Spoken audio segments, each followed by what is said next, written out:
If you're not listening to the Smoke World podcast, you're wasting your time, you mortal.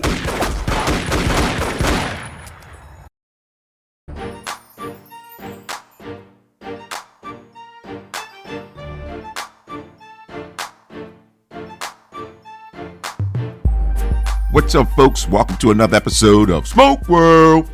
I'm your host, Stone. So go grab that stick, go grab a glass, whatever you're drinking. Let's sit back and have that conversation. You can follow me on Instagram at Smoke World Podcast and the email stone@smokeworldpodcast.com. And guess what, people? I'm waiting for you to finish the sentence because you listen, you know what's coming next. The website, people. Now, what's on the website? We have sponsors. We even have swag. That's right, swag. SmokeWorldPodcast.com has that swag. And another thing, speaking of sponsors, folks, if you're listening to this and you would like to sponsor this podcast, email stone@SmokeWorldPodcast.com. Today, I've got a guest. His name is Nick. And Nick is the guy who tells a story and he tells the story. Okay? Now, I'm not sure if he's dealing with black ops. I'm not sure. But nonetheless, Nick is the owner of La Vida Habana Cigars, LH Cigars. He tells his story. It's a very interesting story. And I don't cut him off too much. I let him speak. Okay? He tells an interesting story. So just pay attention and listen, because this story takes some twists and turns on how this whole thing began. Okay? So grab your stick and a glass of whatever you're drinking. Sit back and listen. You may learn something. Nick, thank you for being a guest on the show, brother. How you feeling this morning? What's happening, man? Thank you for having me, Kevin. Pleasure to be with you and talking about cigars. I'm here. All right, so Nick, now, social media is a powerful tool, basically how we connected. So right. I want you to give the little folks, kind of tell them who you are and what you got going on, because you have a lot going on. But we're not going to go too deep. We're going to start off kind of slow with them. So just kind of tell us a little bit about who Nick is. Well, I'm one of the fortunate ones, Kevin, that turned a passion. I think every cigar smoker has a dream to do what I did. I believe so, because it became so much a part of my life. I realized the power of the magical tobacco leaf and how much it had impacted my life, first as a de-stressor, and I just went all in, and you could say, your typical cigar aficionado and all that. And I was fortunate, 20 plus years later, to make that passion, hobby into my vocation. And anytime you can do what you love to do, then you never work a day in your life. So I am fortunate to now not only have the privilege of making other people hopefully happy and enjoying tobacco and cigars that I blend, but I get to go around and preach the gospel according to cigars and how wonderful it is. So that's really what I do, man. Right now, that's what I do. I sell cigars, I talk about cigars, but more importantly, I connect with people all over the world with the common bond of the tobacco leaf. That's my story. Oh, man, that's a lovely story, brother. And you summed it up really, really well and very quickly. You skipped over a lot of stuff, man. I could go into detail, but I figured I'd give a quick synopsis of what it's all about in my life. Well, listen, man, we appreciate that, brother. So let's talk about these cigars you got going on, brother. So let's talk about the company.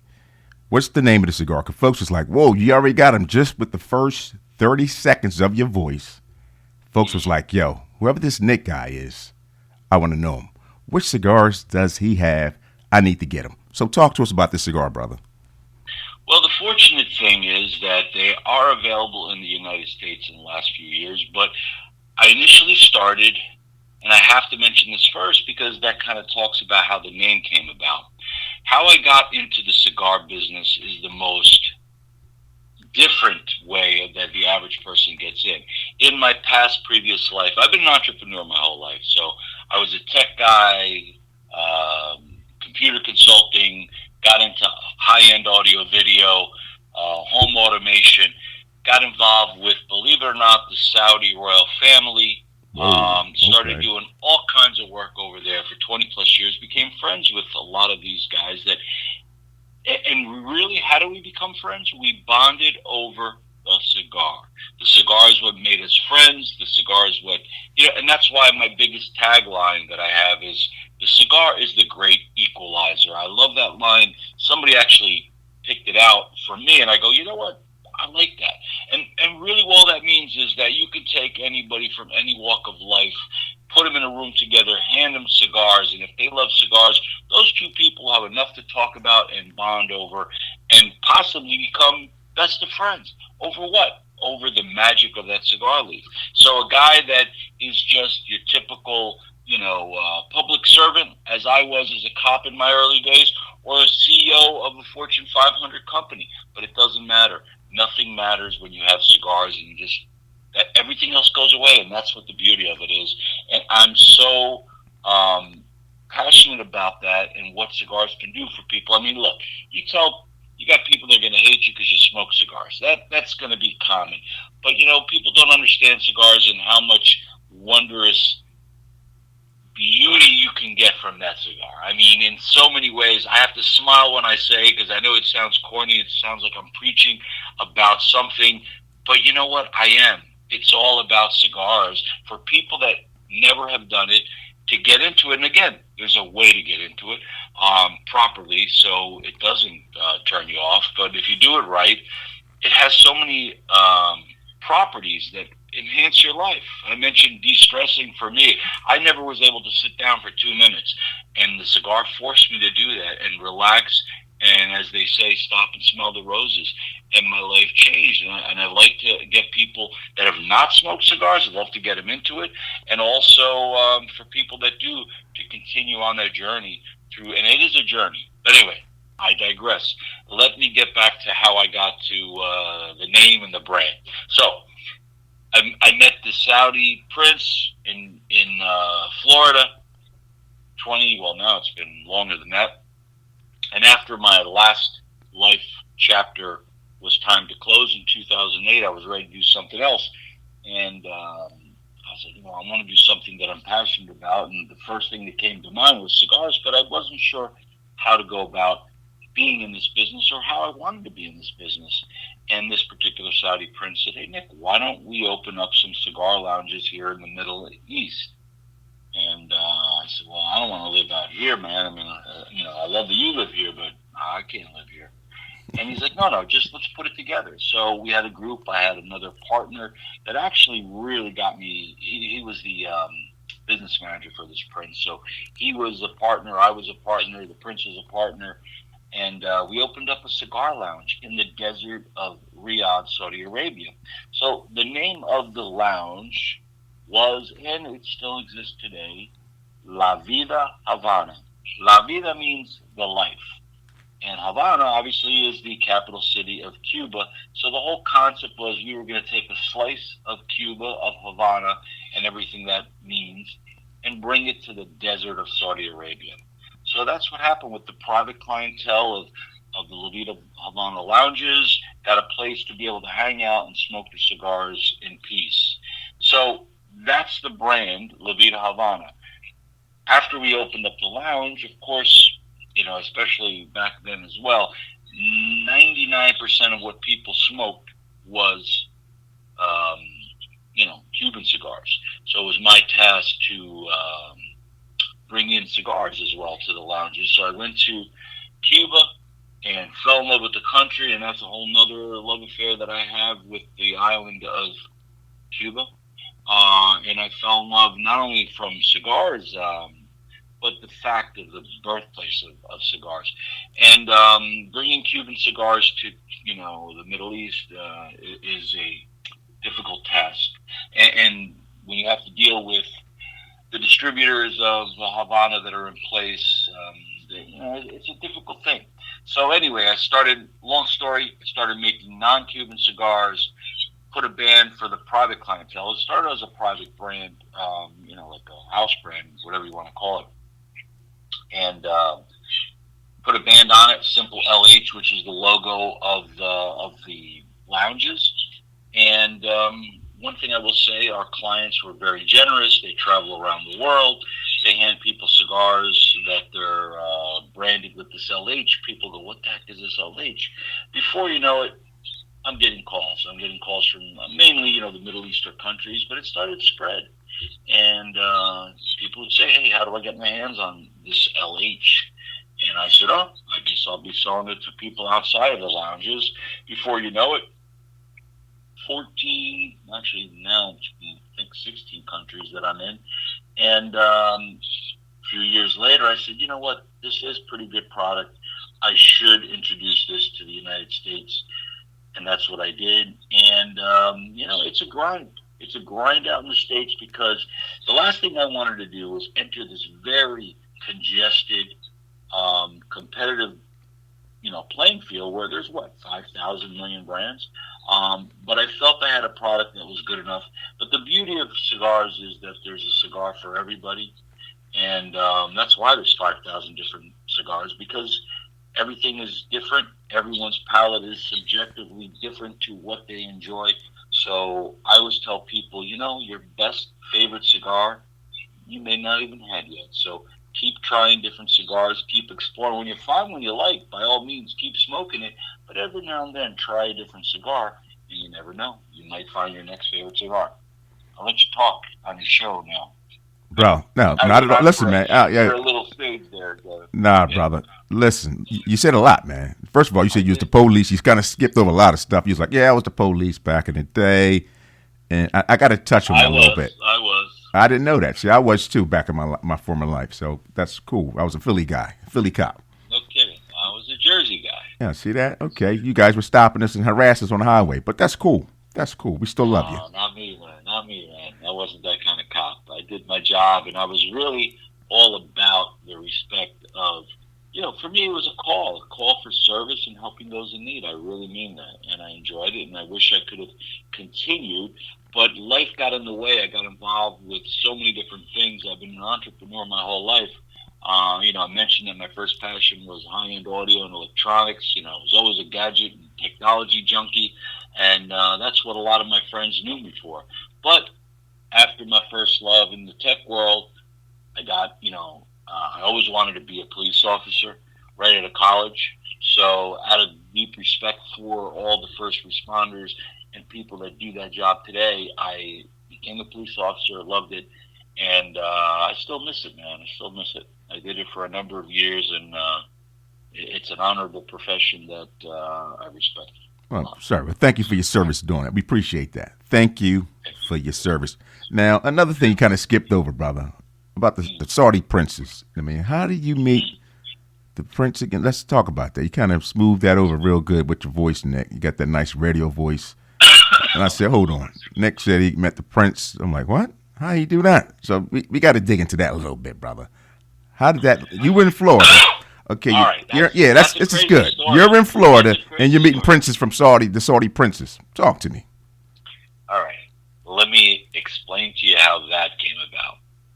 Well, I mentioned I had this audio-video company. It's called AVI Electronics. It was based out of New Jersey, but at the time I had an office in Florida, and we were doing a lot of custom home theater jobs. While I was down there, one of my managers up in Jersey calls me up and says, Nick, there's this guy. He won't take no for an answer. He wants 20 of these so-called remotes, and he wants them shipped to this hotel in Fort Lauderdale. And I said, I don't understand why you're even bothering to call me, because we don't ship to hotels. Too much fraud. Can't do it. Sorry. And he's like, Nick, this guy won't take no for an answer. Can you please call him? So I'm like, oh, Jesus. All right, fine. So I take the call. I call this guy. It was this guy. His name was Dan, and he was actually kind of like the handler for this particular prince. And he was an American. And he happened to have a phone number that was based in Long Island, I think. And since my company was based in New Jersey, he was looking for a particular Sony remote controller, like 20 of them. And the call gets routed. Excuse me. The call gets routed from Sony. He says, hey, listen, we're going to buy these remotes. They go, well, for that quantity, this retailer has it. Give him a call. He calls up in Jersey. He's in Florida. He wants them shipped. We explained we didn't do it. apparently we were the only ones who had the quantity he was looking for in stock. So he's begging me to ship these remotes to him. And I said, listen, I'd love to help you out, but we just don't do it. It's a rule that I have. So then he says something that kind of changed my life in a lot of ways, or the direction of where I was going. He said, well, I wish you were down here in Florida because I'd have you come over and meet my client. And what do you guys do? Oh, home theater. Oh, he loves all that stuff. Maybe you could come. He goes, if you were down here, you could come and take you to lunch and we could talk about it. And I said, you know what? I'll do that. I said, I'll come there, but I'm going to give you one condition. I'll eat your food. I'll drink your drink. I'll meet your client. But I said, but if I don't get to meet your client, this isn't happening. I'm not getting you the remotes because I know how that works. And he says, yeah, sure. And it's almost like I knew. So I go down there, but before I leave my house, in my briefcase, I put in 2 cigars. It happened to be 2 aluminum tube Romeo and Juliet, Churchills. So I put them in there. I don't know why. I just did. So I go down, and of course, just as I thought, Dan's like, hey, man, thanks for coming down. Thanks for, shipping here. I have lunch, but I can't get you cleared. Clients not happening. You're not needing them. And I'm like, hey, man, great. Thanks for lunch, but you're not getting your remotes either. And he's like, yeah, but why? We're not scamming you. We're the real deal. In fact, I'll pay you right here if that's the problem. No, that's not the problem. The problem is a deal's a deal. I said I wanted 5 minutes. I meant it. So I'm glad I did that. So I pushed for that 5 minutes. I got that 5 minutes. I get with this particular person that I had no idea who he was. He was dressed normally, wasn't talking very much. I walk in the room. He says, he was polite enough and cordial to say, thank you for coming down. We understand you're getting us something. Have a nice day. So I'm like, okay, this isn't going very far. And of course, all I wanted to do was explain about what we do and, how we do theaters and all this wonderful stuff. And he wasn't interested. He was looking down at this little new laptop that he had just gotten. We're talking, this is in the early days of the 90s. So it was Toshiba.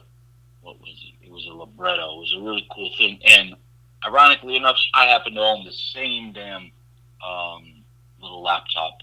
So I helped him on how to use it and get him around the keyboard. He's like, hey, man, that was really nice of you.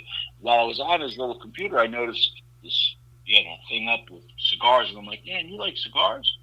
And he said, oh, my God, thank God I'm leaving for Paris tomorrow because I'm fresh out and I usually travel with all these cigars. And, basically he was telling me he was jonesing for a cigar. And I said, my friend, I can help you there.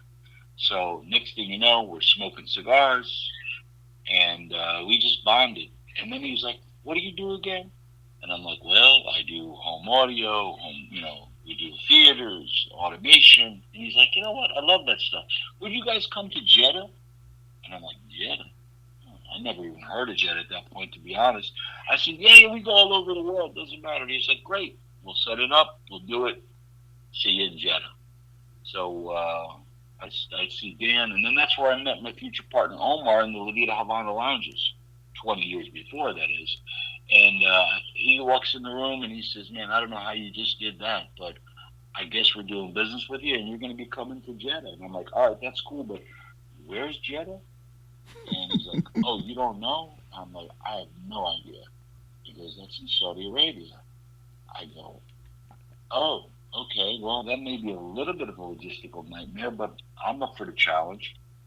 So anyway, we put this crazy theater in Jeddah, and then from that, we did one in his main palace in Riyadh, and then I just started doing work for him for 20 years, and the only reason he kept me, I believe, they only kept me so busy was because he wanted to smoke and hang out. I would get there, and I'm like, listen, I got work to do. I got my people. No, Nick, just have a sit down. Just have a cigar. Sometimes he'd call me and tell me things were wrong with this system just because he wanted to. I'm like, listen, you got electrical engineers on staff. You don't need me. I can talk them through. No, I need you here. I don't trust anybody. You got to come do it. And that was all because he just wanted to sit and hang out and smoke cigars. So it was an interesting relationship that developed over the years. And he loved cigars, and I loved bringing him cigars and getting him cigars. And then he was like, Nick, I got to get all these freeloaders out of my house. Let's build the cigar lounge. It's the perfect thing for you to get into. And I said, all right. and that's how I got into the cigar world. Okay, now you know that sounds like a movie, brother. It sounds like something off of Mission Impossible. Like I tell you, you don't know the half of my life. What I've done. It's going to Cuba every month and getting into producing Cuban cigars, custom Cuban cigars, and being involved in that whole business for so long because these Saudis, they really didn't care what it cost. They didn't. They just wanted particular flavors and blends, and that was what's so funny. At first, I'd bring them these very expensive but very hard to get because that was my job, procuring the stuff that nobody else could get for these guys, and I was good at it. And they would say, I love this particular Cohiba, but I just wish it was a little stronger, or I just wish it had a little bit more of this or a little more of that. And I'm like, well, I can't very well go back to Habanos and tell them to change these blends. And then I started meeting with some very good blenders in Cuba, and I got very involved and very in the whole mix of Cuba, and eventually it started my journey of becoming a blender and learning and going through the. I went through the Habanos Master's course, and as an American, I don't know if it's a true statement. I've been telling people this, but I believe I'm the only American that's ever gone through it because America and Cuba kind of don't have a real good relationship, especially back then. If anybody's heard, it's only been 55 years or so of an embargo. And there's a lot of reasons for that. And I don't want to get into the political thing of it, but all I know is I'm all about cigars, and that's all I care about, and that's all I really care about and do in Cuba as well. So yeah, my life was interesting. I started making Cuban blends in Cuba, which eventually turned to non-Cuban blends, and then from there, and how that happened was a whole nother story. I meet a gentleman there who became my future partner and factory of where I produce my non-Cuban cigars called the LH Premium Cigars, and that was because he actually was selling the Cuban government non-Cuban tobacco. In return, he was getting Cuban tobacco. And when I heard that, a light bulb goes off in my head, and I said, "Well, wow, you get Cuban tobacco by, the container full?" And he's like, "Yep." So I said, "Well, I'd love to be able to buy some. Can I go have these on a container or something?" And he said, "Sure." And I bought some Cuban tobacco, tried to produce Cuban cigars from tobacco that was legally purchased from Cuba. That didn't work out so well because, in retrospect, it makes a lot of sense. They're not going to sell you the good Cuban tobacco. And my clients didn't like it. They said, "Hey, this isn't Cuban." I said, "Yeah, it very much is, but I get it. It's not what you're used to." So I kind of was like, well, I just blew a whole bunch of money. And my partner says, "Listen, Nick, you ever think about making a non-Cuban blend?" He goes, "Just I'll give you non-Cuban stuff. I'll take that back. It's no big deal." And I said, I never really thought about doing a non-Cuban blend. And the reason was very simple. It was difficult to sell non-Cuban cigars in the Middle East back then. I was the first distributor of Fuente in Saudi Arabia. You can go ask Mm. Carlito Fuente that. I was the first guy to even think about bringing Padron and being the Padron distributor in the Middle East. Both of those things were yanked out of my hands once I, some in a nice way, some in not a nice way. But I was literally the first guy trying to bring non-Cuban cigars to Saudi Arabia and eventually the whole Middle East. And I was having a hard time making a go at it because everybody thought, you have to understand that most people's perception of cigars was they were Cuban, and then everything else, they would call them fake. Not even like, then eventually became, oh, they're Dominican, or now they call them New World, and it's a lot more accepted by, and in the coming years, it's going to be a lot more level playing field. But really, before that, I would say, 90% of all tobacco and cigars that was sold, premium cigars that were sold worldwide, were Cuban.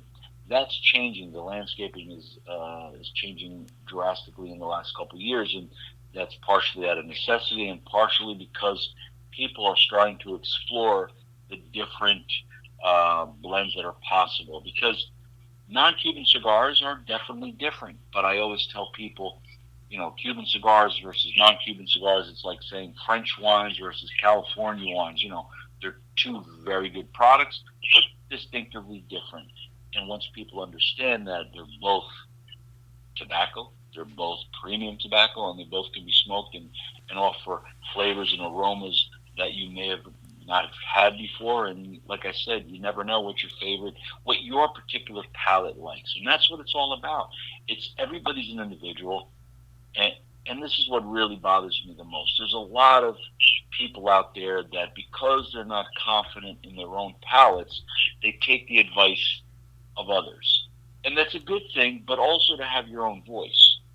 I'm not a crazy big believer, and there are a lot of them are my friends, mind you, of all these reviewers outside and out there, and I do read a lot of reviews myself, but I always shake my heads because listen, cigars are about what you pick up, what flavors and things that you like, and what you particularly like may not be the same as what somebody else likes. So how can they put a score on something that's very, very subjective?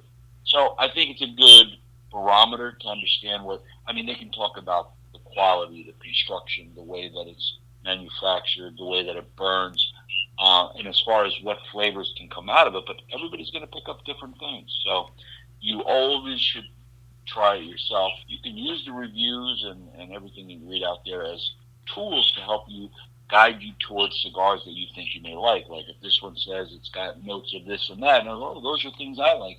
And by all means, try them. But again, make your own opinion.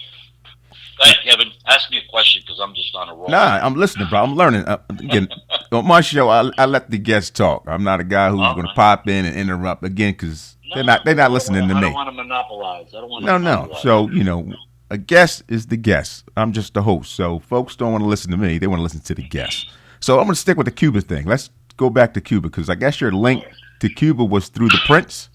Is that how that whole connection came? Out of curiosity. Well, it was because of that. It was because of that of why I went to Cuba. But so they sent you to Cuba. It's myself. okay, Nick.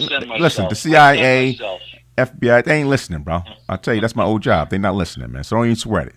You can talk. No, believe me, I know. I sent myself. It was out of necessity. I needed to get cigars, and if you're waiting for the distributor in that particular region, it's called Phoenicia, and Phoenicia covers all of Africa and the Middle East.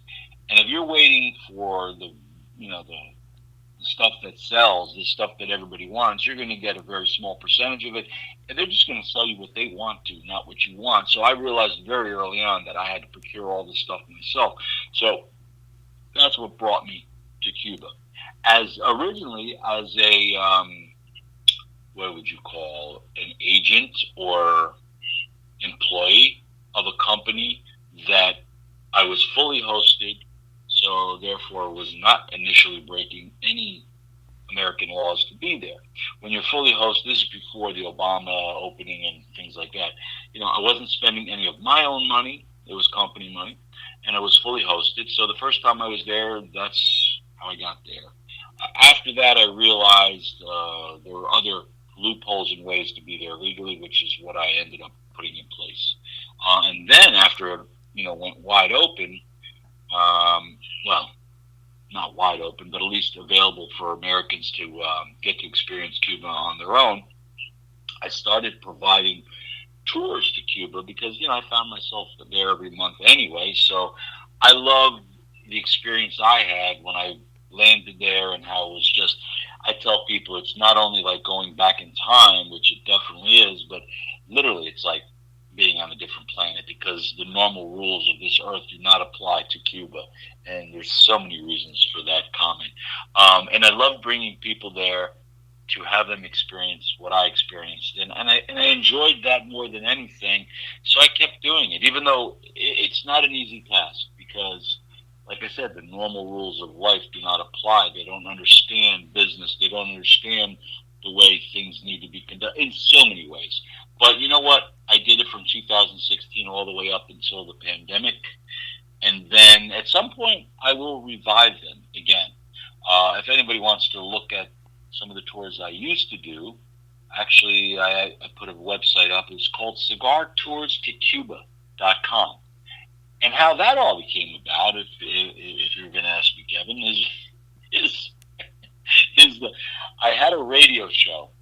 I was invited as a guest and eventually as a co-host of a show called the Smooth Draws Radio Show. We were on ESPN and Atlanta affiliate, based out of Atlanta. We did that for a number of years, and my co-host said, Nick, we got to start doing tours to Cuba. And I said, man, that's a tough task to do. But, I had a segment on the show. That's how I got on the show. It was called Nick's Notebook, a cigar enthusiast's guide to Cuba. And what I used to do was 7 minutes dedicated to what to do, what to expect. And because, Cuba was just opening up. This is 2016. And I was giving people advice and tips on what to do. And, when you get there. And there was a lot of things that you needed to know. The main thing was that U.S. currency doesn't work there, and what I mean by that is credit card currency. So most people, as you know, Americans, everything is a credit card, debit card, and few people even have cash when you go around. In Cuba, if you went there with no cash in your pocket to convert to the local currency, that is, you were in trouble. And when I tell you, I would meet so many Americans on these flights. And like, oh yeah, I say, hey, you guys have a place to stay? No, we're just gonna get on. We're just gonna get on the internet and find something. I'm like, yeah, what internet? Back then there wasn't internet, And they're like, oh yeah, we got to get some cash. We're gonna just go hit the ATM. I'm like, what ATM? You got cards that are not issued by American banks? And they're like, what are you talking about? I said, credit cards don't work here. Debit cards don't work here. And so many people would actually, because they made flights so inexpensive out of Florida, people thought, oh, it's a 90-minute flight, boom, boom, we'll go over there, have a nice day or two, and come back. Well, if you didn't have cash, you weren't going to do very much in Cuba. And it's something as simple as that, people weren't aware of. So they hear, oh, you can go to Cuba now? Okay. So I started giving tips and, ideas, and then people would say, you know what, we want to go to Cuba with Nick because we're all about cigars. So I made a very cigar-centric tour.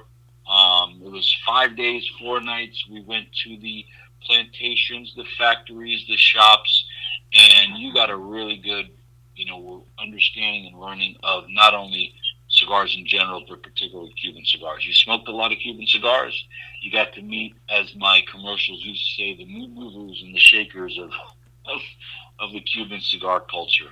And I love doing it because, like I said, I had to be there anyway, and I got to introduce it to a lot of people. So that's how I got into the Cuba thing. Okay, so now, out of curiosity, because folks are listening, are thinking most cigar smokers, if they haven't been to Cuba, they want to get to Cuba. At that time, which is not relevant for now, but out of curiosity, what was the price to do that particular tour at that time? If you recall. Yes, I do recall. 4 days, 5 days, 4 nights, all in, which included smoking a lot of Cuban cigars, staying in these very nice villas, driving around in old classic cars. So everything was included: transportation, food, housing, and cigars. It was about $2,500. Oh wow! Okay. So now, if that opens up again, I can imagine that price will be much higher. Well, it's all, I don't know. I have people begging me, past clients, new clients, throwing money at me saying, Nick, we want to go back to Cuba. And on another podcast, I talked about why that is not really a good idea at this time. Now, they've hit rock bottom, and things will improve. But I was just there a couple months ago just to kind of get a gauge of what it's like. And what I mentioned, and the synopsis of that is that it was the perfect shitstorm that happened to Cuba. The pandemic, they changed their currency from the coup to a local peso being the main and only currency, which totally screwed them up. You had Trump shutting down all ways of getting money into the country, which was Western Union and things like that. So, that's the main way these people would live. They have relatives, friends, and families that would send them money through Western Union, and that was cut off. You had the other main source of income, which was tourism. That was cut off. So what little money was there on the island was shut down, basically cut off. And not to mention, being an island, things need to get there somewhere or another. And when you have an embargo in place and then every other thing was being shut off because of the pandemic, it is the most, or they just went through the most difficult time, I believe, since, the special period back in the 90s, that if it wasn't for Russia kind of taking them under their wing because America, basically cut them off. So the embargo basically, in my opinion, didn't work because it was just America that cut them off, and it did impact them for sure. But honestly, it impacted the people more than anybody because who we were trying to hurt was the Cuban government, the Castros, and all that. But who really got hurt were the very good people of Cuba that suffered and still are suffering because of that. And I'm not going to get again, into the politics of it. But right now, they are really hurting. But what has happened is desperation. So in the last couple years, I would say 70% of everybody that I knew in Cuba got out of there. The reality is, if you had money, could get your hands on any money, you got out of there because either that, it was, before they used to do what they needed to do to just make a living and just put food on the table. Now it's about, man, there's nothing here. We got to get out. So a lot of my friends, now most of the people that I knew there were, in the working class of working with tourism or Habanos or cigars. So a lot of them were able to get out, and they did. And, soon they will be American citizens. But there's still very, very many people there that, that I feel for. So I really want to get back to bring money back to the people of Cuba, so they can eat. But it's bad. They have nothing there. The country doesn't have money. The government has no money. And I will say one thing politically. America, all we wanted to do was crush, this regime for, since, late 1950s. And when the opportunity kind of arose in the last year or two, not by us, but because of the pandemic and everything else, I think we missed an opportunity to be able to go in there and work a deal and work things out. And we still could, maybe, I don't know. But I think we're so dead set. And again, it's the political reasons why a lot of the Cuban Americans do not. And I understand their position. A lot of people get mad because they think I'm pro-Cuba and all that. I'm pro-Cuba as in Cuba and cigars and people. I never will or ever said I'm pro-Cuba government. But I am pro-fixing things. And I do believe the embargo is a failed system that has not worked for over 55 years. And I'm not going to preach too much, but Well, it no, is that's fun. frustrating. Now, out of But curiosity too, so you think, could you yeah, spark my curiosity, probably as well as the listener? How difficult today would it be to go to Cuba for an American? not as difficult as you think. When Trump put some more, he definitely got rid of a lot of the reasons. Basically, the bottom line, Americans were never allowed, since the embargo, to be a tourist, to go to Cuba to do touristy things. So they produced all these categories and classes of reasons to be able there. Educational, cultural, there's all kinds of loopholes. I call them loopholes, but there were classes and there was a list of, okay, if you fall under this. So if you wanted to go there and study or culture, or the jazz culture, or the artwork, or if you wanted to go there for religious reasons, meaning your church groups, or humanitarian reasons. There was a lot of reasons, and there was a lot of group ability, even prior to these loopholes that were opened up by Obama. So most of those were closed, but there are still some that remain. What is remaining now, since Biden just changed, and I'm talking about if you went to the Office of Foreign Asset Control website as of June 10th, they published the new ruling, which allows for travel again in a group type settings because they want to get people back over there for groups. What they don't want is Americans, basically sunning themselves on the beaches and stuff. But if you go there, but ideally what they want is to get people to be influenced by Americans, because what better way than to show the Cubans and to really get their curiosity. And you know what? The internet is doing that all on its own right now. And that was another thing, because they had no internet for the longest time, because they were terrified that once the internet was open to Cubans, that they would see what life was outside of this the embargo did one good thing, was it basically, it blocked things from getting in, but it also blocked every Cuban there to be able to see out in so many ways. So they, other than the experiences that they had with the tourists in the latter, 20 years or so, they really didn't have much of an expectation or understanding of what America was like. And then since, in my opinion, that was a good move that we were allowed to go there, because Cubans could interact with Americans and realize that, oh my God, look what life is like outside of Cuba. And that would help change the mindset, which eventually may change the government's mindset. I think, not really, but in time. But the idea was to show Cubans democracy and the American way of life. So now we're able to go back on these tours. The big problem, and I will start them again, but the big problem is the one thing that they didn't change, and I don't know why, is that you're not allowed to bring back any Cuban products. What the Obama administration and his policies did enact was that not only could you bring back Cuban products, but pretty much as you wanted. Of course, you were still subject to, you're allowed to bring $800 of worth of value, so anything above and beyond that you had to pay tax on, which is true of any country or importing anything from any country on your return.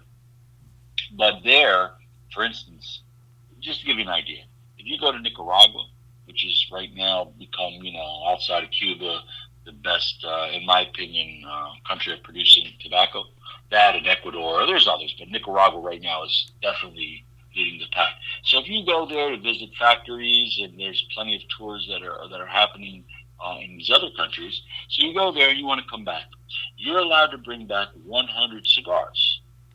That's it, legally. Now you can bring back 200. You just have to pay the tax on the second 100. Well, from Cuba, it was unlimited for personal use. So you up to $800, and then after $800, the tax was actually less than if you were to bring it back from any other country. So I thought that was a little generous, a little bit too generous, but it was what it was. So they went from that to zero. Now you are not allowed to bring back not even one Cuban cigar legally upon your return. Upon your return, or any rum or any other Cuban product other than recorded material, meaning music, books, artwork. Those things are excluded. But other than that, you want to bring any Cuban product, nope, it's back to the way things were.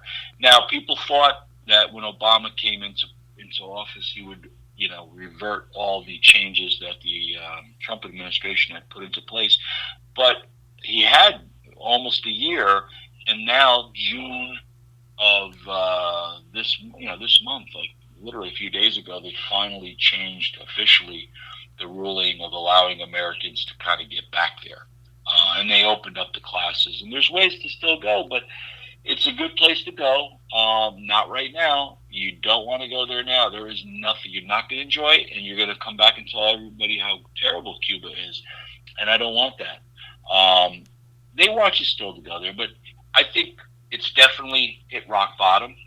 And if you want to go there and kind of have to rough it a little bit, and you're okay with that, by all means, go spend some money, give it to some of these Cubans so they can eat and smoke a lot of cigars while you're there. That's what it sounds like. It sounds like you got to smoke all your cigars while you're there, since you can't bring none back. Not legally, you cannot bring any back. But you know what? I always do that. That's always been my motto when I go there anyway. Literally, I mean, obviously I smoke cigars, and I smoke probably more than your average person, for sure. But over there, I'm telling you, I smoke from the minute I wake up to the minute my head hits the pillow. Because I can't, even though. So basically, you OD on cigars, just about. You come OD, close to ODing. I need to detox when I come out. I literally, after, being there 4 or 5 days of smoking cigars, I need a break. But I love it. I enjoy it. Well, listen, bro, as we about to wrap it up here, but listen, I want you to give out your website again in reference to the Cuban tours. And then number 2, we need to know how to find these cigars online, social media. So you need to get that information out also. Yeah, we talked about everything but my cigars, but that's okay. That's not the most important thing. I do want people to experience and try my cigars. They're called, outside of the U.S., they're known as the bridge cigar. The bridge cigar, and why do they call it the bridge cigar? It bridges old school of Cuba cigars to the new world of the current cigars that are being manufactured by very many great producers from all different countries. So if you want to try something that's created or blended by a guy with a Cuban palate, that's what the original cigars were about. And that's why they were sold overseas, and they were very well accepted. The construction, the quality is top-notch. I have lots of different blends. I have mild, medium, and full. And if you want to learn more about my cigars, the best place to do so is my website or on Facebook. LHCigars.com. That's L as in La Vida and H as in Havana. LHCigars.com. If you want to drop me a line, tell me you heard about me on this podcast with Kevin. Love to talk to you. I answer everybody back personally, and I can give you some more information. Tell me where you live. I'll send you to a nearest retailer in the U.S. Where can you find me? I'm in about 300 shops across the country, which may sound like a lot, but it's not. It's a big country. An average, well-established brand needs to be in at least 1,000 to 2,000 shops. But I'm doing it one shop at a time. And I love partnering up with retailers that want to try something new. And that's what it's all about. And getting it to people that want to try. Now, there's a lot of shops that, it's not going to work well in a shop that has a huge humidor with, 6,000 facings in there, and then mine gets lost in the mix. So for a retailer that has a tobacconist that says, hey, guy, I see you smoke that brand, and I know you love that brand, but you want to try something that's very similar to that, or something that I think you may like, and they introduce them to the LH, and generally, people love it. So please try my cigars. Please ask me where you can get them. LH Cigars. There are some offerings online. If you do a search, there are some people that also sell them online. And I can also direct you if there's not a retailer in your local vicinity. So that's what it's about, man. LHCigars.com, Kevin. Let people find. Oh, man. Well, listen, bro. Now, the reason I didn't say too much on this podcast because you were giving. Because I talk too much. No, brother, you was educating us. I sat back and listened and learned some things, and you had some amazing stories. So some guests, you need to shut them up. But for you, brother, I'll give you kudos. You did an excellent job. You shared a lot of information. And folks, Nick's the man. LH Cigars. Again. Now get that website out where they can do the Cuba trips, because I know folks are thinking about that. So get that website one more time. Right. That's Cigar Tours to Cuba. I know it's long, but it's kind of easy to remember. CigarToursToCuba.com. Now, you're going to say, man, this website hasn't been updated in years. And that's true. But at least you can get the information, the ideas. I do customized tours. But basically, it's all cigar-centric. If you want to go there to go scuba diving or do something else, yeah, I can do that, but I really rather not. I focus on cigars. All my knowledge, experience, and expertise is about cigars and Cuba, but I like to put those two together. So if you want to experience cigars in Cuba, I'm your man. You're the man. Well, brother Nick, appreciate you being a guest on Smoke World. Thank you for sharing your time, being gracious with your time, and sharing some of your stories and your knowledge, brother. Thank you, thank you, thank you. Well, there you have it, folks. Another episode of Smoke World in the books. Nick, thanks for being a guest, my brother. Again, folks, you can follow me on Instagram at Smoke World Podcast. The email, stone@smokeworldpodcast.com. And the website is smokeworldpodcast.com. Folks, I appreciate you listening, supporting. Couldn't do it without you. Thanks for the love. And I'm really hoping to sit down with everybody. Again, that sounds real broad, but I really truly mean that. As many people as I can, have a stick, have a glass, and have a conversation, folks. All right, so thanks for tuning in. Subscribe, like, tell a friend, cousin, aunt, niece. You know how we do it. Peace.